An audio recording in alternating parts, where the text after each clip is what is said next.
Hi everybody, Ian Bremmer here, around your world in 180 seconds. I have your questions on my phone lined up and we're ready to go. Number one, will Israel and Hamas finally reach a hostage deal?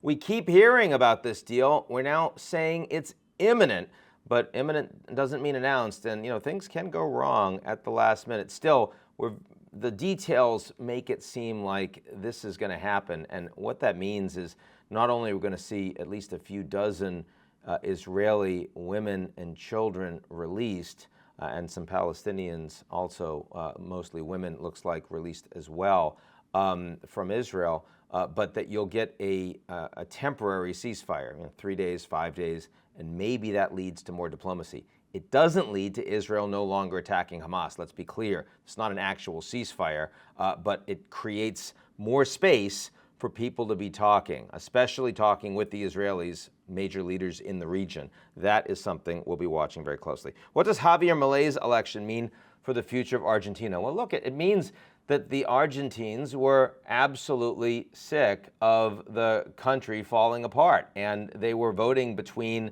a guy who said he was going to dollarize and get rid of a lot of the government, and someone who represented economic policies that have driven the country into a ditch, 140% inflation and massive poverty and nobody investing, and close to a default from the IMF. So, all of this is a disaster, but Milei he doesn't have a single governor, he won't have a majority in Congress, he doesn't have an economic team, and his economic plans are mostly vaporware. So, this is not a country that has the ability to screw around for an awful lot. It's not like the United States in Afghanistan or Iraq. You make mistakes, but the economy is still great.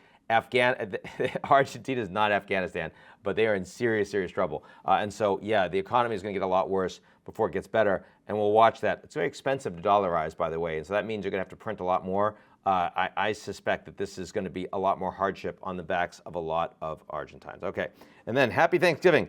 What world leader has the most to be thankful for this holiday season? What a hard thing.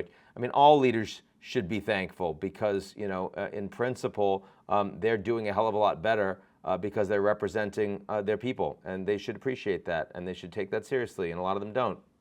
But I guess I'd probably say Modi. Narendra Modi in India, because he is a very popular leader of the world's largest democracy, 1.4 billion people, the most populous country in the world, is pretty democratic. It's growing economically. It is a leader of the global South, but it's also with increasingly stable relations with the United States, with Japan, and with Europe. And Modi's accomplished a lot of that. So he has a lot to be thankful for, and he's not going anywhere anytime soon. So there's that. Okay, that's it for me, and I'll talk to you. Have a happy turkey, and I'll be back a little larger next week.